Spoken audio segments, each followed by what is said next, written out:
Okay, so today we're going to kind of put a little bow on the cycle of Abraham in the book of Genesis. So there's going to be three cycles. There's going to be Abraham, Jacob, and Joseph. Okay, that we're going to look at over the next couple of weeks. We spent a lot of time, very importantly, on the person of Abraham and those three promises of God of land, descendants, and a worldwide blessing, which were solemnized in a covenant. Okay, where the promise became an oath, a sacred oath, really made by God himself. And God putting the burden of the obligations of those oaths upon himself through the animal sacrifice, through circumcision, and then through the sacrifice of Isaac, which actually didn't happen. That's going to come later, where the father is going to send a son, and the son is going to have his body be the oblation for the sins, and through which the worldwide blessing will take place. Hopefully you know that person is Jesus, okay, that I'm talking about there.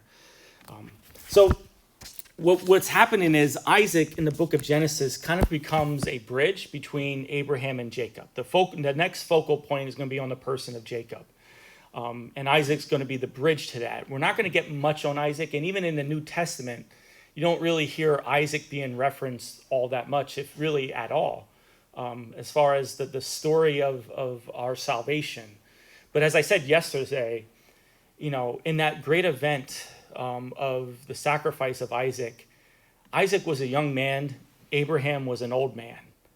And so in order to tie Isaac down, Isaac had to allow himself. He consented to the sacrifice of himself.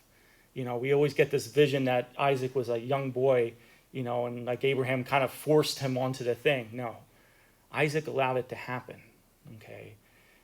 And now today, and again, in a very ironic way, we see the continuation of God's promise.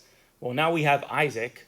Well, we need descendants after Isaac. So what do we have to do? Well, according to our health classes, okay, Isaac needs a woman, okay, in order for this to happen. So notice, though, it isn't Isaac that goes and gets a wife. It's Abraham's servants that goes and finds a wife for Isaac. And there's really two things that I want to kind of hone in on today, which are both related. And that is Abraham's instructions to the servant, okay? And it's very important for our spiritual life, and here they are. The first is this. Abraham commands his servant to never go back and to never take Isaac back to the land where they came from, okay? Never go back to the old way of life. So remember how I just started this homily.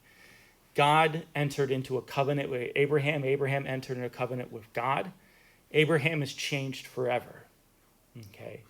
The tendency, though, is when we're baptized, we are changed forever. But the tendency is to go back to our old ways of life, okay? That's our weakness, And again, it's similar to the other command of Abraham to the servant. Don't take a Canaanite woman for a wife, okay? Nothing against Canaanite women, okay? What he's getting at is, okay, with all this, Canaanites don't believe in the one Lord God. So to take her as their wife, and we're going to see this in 1st and 2nd Kings, they're going to keep falling into idolatry, into the Canaanite way of life. Why? Because the kings take the Canaanites as their wives. And what happens is their influence becomes influential to the kings.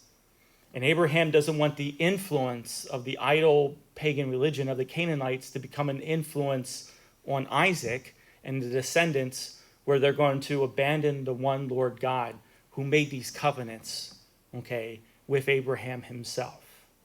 That's the mentality behind it. And as you read through the Old Testament, you're going to see that struggle. What is the weakness of Israel? The weakness of Israel is to go back to idolatry, to go back to the old ways before Abraham. And that is with our struggle as well. It's why we go to confession, we confess the same sins over and over again. Our weakness, okay, we seek our comfort, we seek the way we solve our problems, all those things. We go back to the old way of life when we keep falling back in again.